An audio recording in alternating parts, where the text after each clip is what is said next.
Hello, this is Irma Baker. Welcome to our show. We're sponsored by RSVP, the Retired Senior Volunteer Program, which is a part of Mature Services. You know, a kaleidoscope, according to the dictionary, offers a constantly changing group of bright objects and interesting visuals. What we hope to achieve with this program is something like that. We hope to highlight interesting organizations, activities, and people in our viewing area. After these messages, we'll be back with today's guest. RSVP of Summit County has been making a difference in our community since 1972. RSVP volunteers are increasing the quality of life by participating in programs and organizations that provide important services to the community. RSVP matches personal interests and skills with opportunities to serve. If you're interested in adding more meaning to your life and improving the lives of others, please call 330-253-4597, extension 166. Welcome back. Our guest today is Robert Fenn. Robert is the Public Affairs Specialist for the Social Security Administration in Akron. Robert, glad to have you with us today. It's my pleasure. Thank you for having me again. Again is right. You've become an annual guest for us early in the new year. We try to have you on just to bring us up to date on what's happening in Social Security. We always try to have you on just around tax time and that time of year. Yes. So welcome, and tell us, what's happening in Social Security? What's new? Well, there are some changes each year, and so I do appreciate this opportunity to make sure that I'm getting the information out to the individuals who are concerned or just inquiring about Social Security and the changes. And some of the changes in which people are wanting to know about is the cost of living increase, known as a COLA. And this year, in 2013, seniors are able to receive a 1.7% increase. Now, that also includes those who are receiving Social Security disability, or if there's a children's benefits or adult children who are receiving a benefit on a parent's record. Each individual receives a 1.7% increase added to their Social Security payment. Now, of course, I know, well, it's not as great as what I would want, but it's still important to the individuals who are receiving it. And so we have 60 million individuals who are receiving some form of Social Security payments. Also along with that is the new Medicare amount. Now what happens is that when someone sees a new amount as the 1.7% increase, they're very curious because they're wondering, okay, wait a minute, if I get this increase, is the Medicare going to go up too high and going to eat up all of that? Well, in this case here, Medicare only went up $5. So now instead of the $99, it's now $104.90 for the Medicare Part B premium. So those are some of the basics changes regards to Social Security. Now, each individual, those who are still working, paying into the Social Security system through that FICA tax, there's a new dollar amount which Social Security counts as a credit. And in this year, in 2013, that dollar amount for a credit is $1,160 to get a credit. Previous 2012, it was $1,130. So for those who are watching us and wondering, okay, wait a minute now, I know I need 40 credits to be insured for retirement benefits, but I have 37. So is this part-time job going to help me? Well, if you're making at least $1,160 gross, yes. Those credits are going to be added to that base of 37 to get you the 40 credits that's needed. When you talk about that $1,000-some difference there, is that a monthly figure, an annual figure? What does it really apply to? Thank you for asking that. There are still some individuals who are aware that previous years, during the 70s here, we're able to count your credits based on the quarter. These credits are based on the annual amount. So if I can make $1,160 anytime during the year, whether it's in 1 month, whether it's in 2 weeks, whether it's in 265 days, 365, 300, doesn't matter. You make that dollar amount, you earn that credit. Now, a person can earn a maximum of 4 of these credits each year, a maximum of 4. And so if I make that 4 credits, 4 times the $1,160, I have my 4 credits for the year, and you cannot exceed it. So even though if someone's making thousands or millions of dollars, they only earn those 4 credits each year. then that means that in the space of 10 years, if you make at least that minimum, you're going to have those 40 credits that you need. Excellent, yes. So on average, yes, if you make at least 10 years of work, you are now what Social Security calls an insured individual for retirement, Social Security retirement benefits. That's really a very generous and broadly covering policy. Yes, yes. And what happens is that, something I'll add to that, is that Social Security uses your top 35 years over an individual's lifetime. Mm-hmm. Now, how this is important to your listeners is the question that they will say is, well, I filed for my Social Security retirement benefits, but I've decided to go back to work, part-time basis.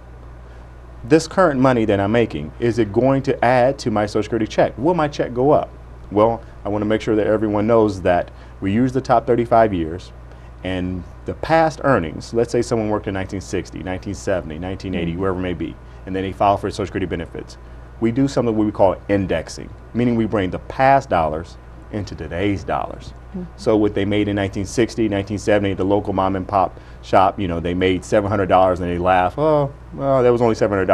Well, that $700 may actually be worth $5,000, $10,000 in 2013, whatever equates to after the indexing. So my point is that if someone is currently working, their current work may bump out one of their lower years. Now, this indexing that I'm mentioning doesn't take place if someone's over age 60. So we won't bring it in today's dollars. We use whatever it is today, I should say. But their current earnings may bump out some of their lower earnings. So it does benefit an individual. It's done automatically. No one has to call Social Security and say, hey, I've been working for the past 2 years now. Why hasn't my check increased? We receive that notification electronically, and it's done automatically. The system will read it and say, okay, we can bump out 1965 based on 2013's earnings. Then going back to work, like many people who thought they were going to be secure in retirement, yes, and now have found that they need to go back and pick up some additional income, get a part-time job, or even go back to another full-time job. Mm-hmm. All that money is going to be included in this indexing so that it will affect what they are earning and may actually bump up the amount of the check. Yeah, depending on the individual. And again, the system is going through that FICA tax as long as they're paying it to the FICA system, Social Security's trust fund, mm-hmm, and then that money will be automatically evaluated, if you will, mm-hmm, and we will bring it into today's dollars if they're less than age 60. If they're over age 60, we'll at least use today's value. So I'm making $30,000, it'll count as $30,000, mm-hmm, and yes, it will bump out one of those smaller years and increase the Social Security benefit, and then they will receive a letter saying your new check amount is going to be X amount of dollars as opposed to whatever it may be. And it's done automatically, so that's very important. I don't want anyone to think, hey, I got to get out to the office today to do this. We'll receive the notification. Now this brings up another question. We talked about people of retirement age who are perhaps going back to work, but many of them also try the route of self-employment. Is that why the self-employment tax is so important? Yes, with the self-employment tax, what that means is that this individual is responsible for paying their portion and what normally a employer may pay for, their portion of Social Security tax. Now also I would like to add to that is that with self-employment, Social Security is looking at their net earnings, so after the expenditures, because it was kind of hard for an individual to estimate what am I going to make in 2013. So after the year passes, after they file their Schedule C and their other tax forms or what have you, Social Security will receive that, and that'll hit our records, and it'll, just like everything else, it'll be added to their past earnings, and it'll be evaluated to see if it's higher than in those previous years. So self-employment is just where the individual is paying on their own, making sure they contact their tax accountant or what have you, and then those monies will be added to their Social Security account. It's just the same. So it's all applying to what they will be receiving as part of their Social Security benefits. Very true. That's right. And Social Security Administration is doing this for 60 million people. Yes. Well, actually, I should say the issue of calculating, that's over, I believe we have over 180 some million individuals who are paying into the system. Social Security is a pay-as-you-go system, so those who are paying in today are paying for those who are the retirees. So yes, it's done automatically, and then 60 million individuals who are receiving some form of Social Security. That's an incredible amount. I guess this is when we say, well, as much as we want to yell at our computers, the fact is it's because of computers that you're able to do all these automatic calculations. That's right, that's right. You know, and there's still the human element, making sure that the computer is doing what it should be doing. But it's interesting on that point, and I don't want to belabor that point, but many individuals would think, well, the seniors, they're not able to use the Social Security, the website, or they're not using a computer. That is not true. They're one of the fastest demographics of individuals utilizing our website and computers, period, internet, is seniors. And so I want to make sure I take this opportunity to let people know that is not true. Seniors are doing everything just like everyone else are. While we're on the subject of websites, what is the website for the Social Security Administration? Our website is www.socialsecurity.gov, G-O-V. It's very important to individuals, if they're going online on the internet and they're using some other mode of searching for our website, it is socialsecurity.gov. There are other websites that may have the SSA in their name, or they may say Social Security, but our official website is .gov. I think that's very important for individuals to know, because sometimes there is a resource out there that says, hey, for $15, we'll charge you to get a Social Security card, when all of our services are free. So I prefer, and it will behoove everyone to contact our website first, whether they're looking for our questions or information or to file for retirement benefits. Go to socialsecurity.gov, G-O-V. I think that's very important, because those internet addresses can be so confusing. Yes. Well, we're running that on the screen, so people will be able to pick it up from this show. Great. And we'll make sure that they do have that on the screen. Speaking of technology and changes that are coming in technology, not too long ago there was an article in I believe it was the Akron Beacon Journal, maybe some of the other local papers as well, that very soon, in fact right around now, we're going paperless with the deposit or with That's right. the Social benefits? Security benefits, that's correct. As of 2010, anyone who enrolled to receive a Social Security benefit, they had to have direct deposit. Now, this initiative is actually from the U.S. Treasury Department. So anyone who's receiving any form of a federal payment, whether that's SSI, Social Security retirement benefits, disability, railroad benefits, veterans benefits, those payments have to be done electronically. So what you're hearing in the news or in the media is that anyone who's going to receive a Social Security payment, all individuals are going to be requested to have their benefits direct deposit as of March 1st, 2013. Okay. Now what this means is that individuals here in Ohio and nationally, mostly there's around 90% of Social Security beneficiaries already have direct deposit, so it shouldn't be the floodgates are opening and, oh no, I got to run down to Social Security to get my direct deposit. Most individuals do have it. But if perchance, if there's a viewer who says, I like to fill that paper check, and I'm still receiving that paper check, come March, they will receive a notification from the U.S. Treasury saying, we are encouraging you to sign up for direct deposit. If an individual does not have the capability to go to their own financial institution, there's something that they have is called a direct express card. So what this means that their Social Security payment will no longer come in the paper form, but it will be placed on a direct express debit card, MasterCard. And then card, they will receive their funds same time, added to that card, and they can use that card from any local store or to the local mall. It doesn't matter at all. They can take money out of the account, they can transfer, they can actually get an email on their cell phone or text saying your Social Security deposit was made on such and such date. So March 1st, 2013, individuals must have all of their federal payments direct deposit. And they can choose checking, savings, credit union, wherever they choose if they're currently receiving a paper check. If not, they will be requested to have their benefits added to a direct express card. And that direct express card the first time would be sent from the Social Security Administration? It'll come from the U.S. Treasury, so they would receive that. mailed right to their home and their address, and then they'll have the card, and just similar to like any credit card or debit card, it'll have a sticker on it saying, please call to activate this card. They activate it, and there we go.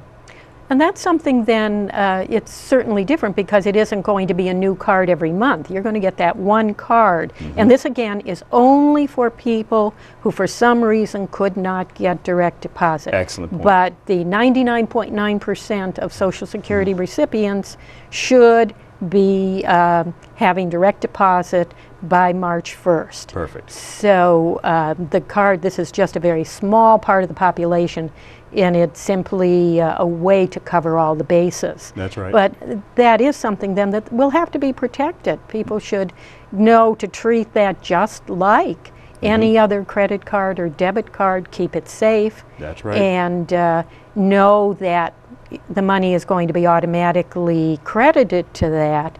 So don't toss it away at the end of the month. That's right. Make sure you open up your mail. When you receive that, you'll have it sent. The monies will be sent right to that card. And just like you're keeping up on your driver's license or any other official ID or document, yes, you want to make sure you keep that with you.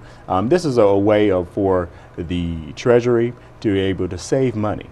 We're looking at billions of dollars, or at least I believe right now they estimate is $1 billion over the next 10 years, in which the agency can save as opposed to mailing out the paper checks. It's also safer, as you mentioned.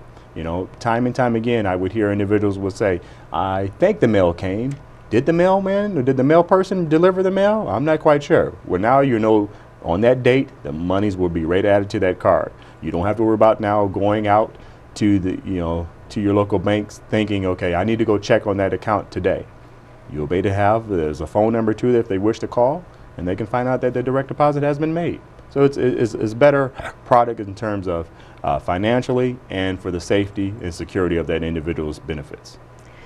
Taking it all together with the direct deposit and for the very small percentage who don't have direct deposit, this debit card situation, that's really putting technology to work for the Social Security recipients. Yes, yeah, by all means. This is just another way. As time has progressed, we found simpler ways in which to make the payments quicker, safer for the individuals. I can recall a time, having to use the 800 number, or I should say the rotary phone. Now I'm able to do it digital, or my daughter is telling me now, Dad, wait a minute, all of my music is now added to just here. Now I'm used to the 33, the thirds, and the 45s or whatever. This is just another means of us being able to advance technology at the same time assist individuals. Oh, there's something else I want to ask you about, and I think it's related to the technology of Social Security, and that's, what is this thing called My Social Security? Yes, I'm so glad you asked me that question, and please forgive me if I get a little giddy on this subject here, but experience. Individuals would say, I need proof of my income. I need to show I'm refinancing my home. I need to show the loan offices and the mortgage department what I'm receiving, or my landlord. Individuals say, I want to change my address, but I don't want to go to the local office. I don't want to sit in the lobby. Now what we have is My Social Security option. It's an application. They go to our website, socialsecurity.gov. On the left-hand side, or right in the middle of the screen, we have like a little carousel. They'll see those words, My Social Security. And what this means, you can create your own account. You have your own username and your own password. And whenever you want to verify your income, instead of having to wait 10 days for it to be mailed to you or to go and sit in the lobby, you can have your own account, type in your own account, and you can get proof of your income, what type of benefit you're receiving, when do you receive it, and how much it is. You can print it out or save that document. So this is a portal for you to have access to different forms of Social Security. So now you won't have to worry about, okay, well, I need to get proof of my income from last year, but I don't have it, so now I may have to call off work, or I'm going to have to get someone to give me a ride up to the Social Security office. Now, by going into My SSA, once you get to our website, socialsecurity.gov, you'll see the option of My SSA, creating your own account. So now you have total access to receiving your Social Security benefits, saving the document, and having it readily available. Now, we're throwing around some terms that might not be familiar to everybody when we talk about apps and portals and that. Now, when I think of an app, I know it stands for application, but I thought that only applied to smartphones. Do you have to have a smartphone to use this My Social Security? No, you do not at all. You can actually, you can go to the local library, you can go to a friend, family home. It doesn't matter, as long as you have the capability to get to a computer, which has internet access. Not a problem at all. And it's funny that my mother will ask my daughter, hey, how can I get online? I don't understand this. Grandma, it's simple. All you have to do is this, type in socialsecurity.gov, click it, all those options, they'll see it. It's bold, it's actually beautiful, bright colors, so they can actually read it, click on that option, and then it'll lead them through the steps. And you can just follow simple steps, and I'll make sure I let the listeners know, the viewers to know that I've done it myself. And to make sure that it's you that the computer is receiving information from, it'll ask some basic questions. And one of those questions was my address. So if I lived on Smith Street, and it'll say Jones, Jefferson, Davis, or what have you. If I click Jefferson, it'll say, nope, that's not you, and it won't allow you to do that. So just make sure you read the questions properly, answer them, and you'll have your own account. And then whenever you wish, you can go in and review your account and print it out at your own leisure. So it's a great option.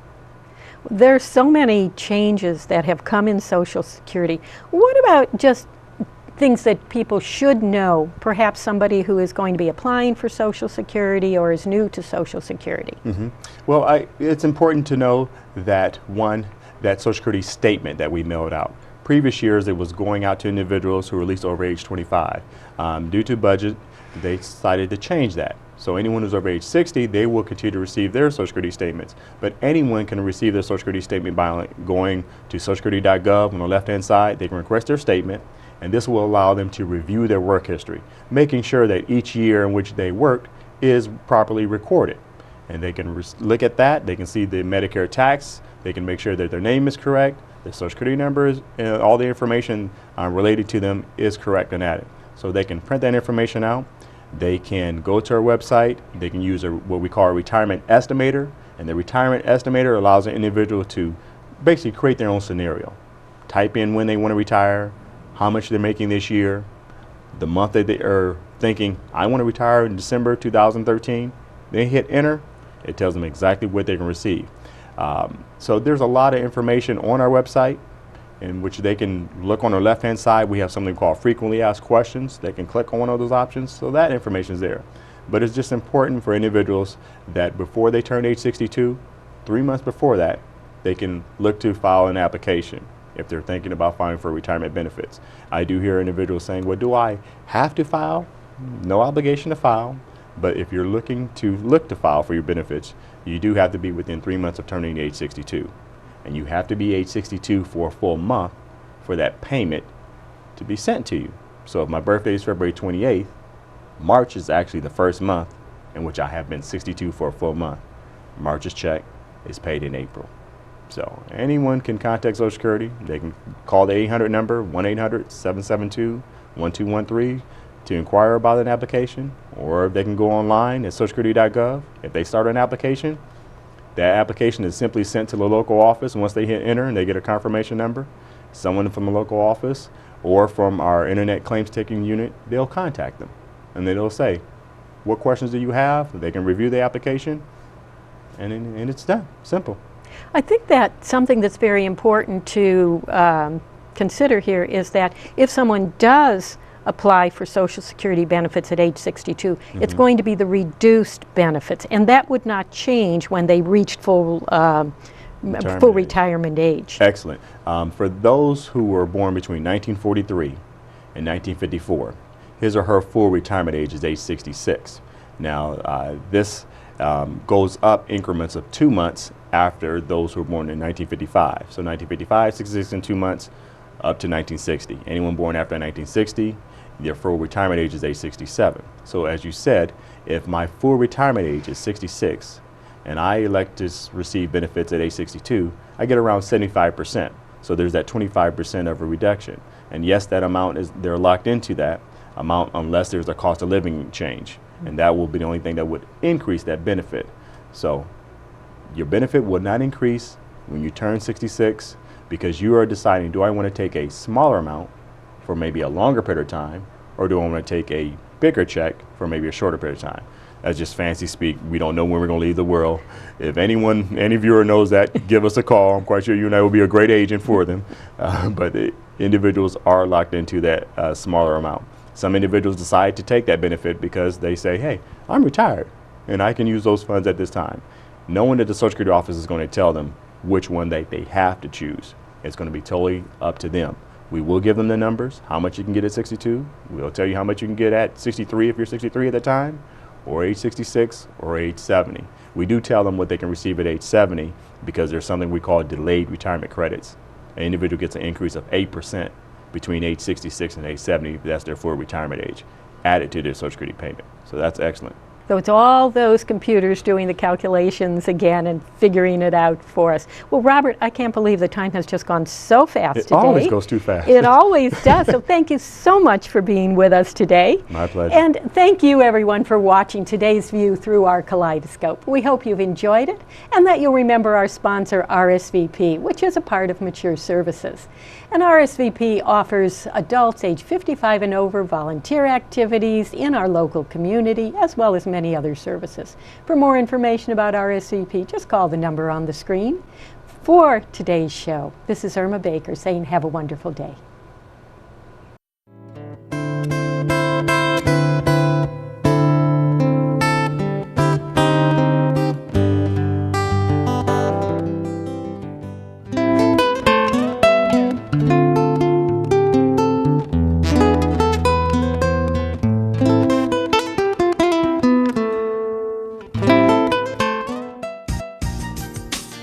Since 1971, RSVP has been matching volunteers' talents to community needs. RSVP is affiliated with the Corporation for National and Community Service, a national organization that supports service and volunteering through grant-funded projects. Volunteers organize neighborhood watch programs, tutor children, renovate homes, plant community gardens, assist victims of natural disasters, and serve their communities in many other ways. RSVP offers maximum flexibility and choice to its volunteers as it matches the personal interests and skills of Americans 55 and older with opportunities to serve their communities. If you're interested in adding more meaning to your life and improving the lives of others, please call 330-253-4597, extension 166. There's no place like home. Stay in your home with a 24-hour companion that doesn't need to be let outside, who isn't a grown adult reluctant to leave the nest, or a well-meaning neighbor who pops in every day. With Massillon Cable TV's MedAlert personal emergency response system, you can stay home, have peace of mind, and your family will feel better too, knowing you have access to someone 24/7 should you need help. Keep your independence with Massillon Cable TV's MedAlert service. To learn more, call 330-833-4134. That's 833-4134. Or visit their website, MassillonCableTV.com.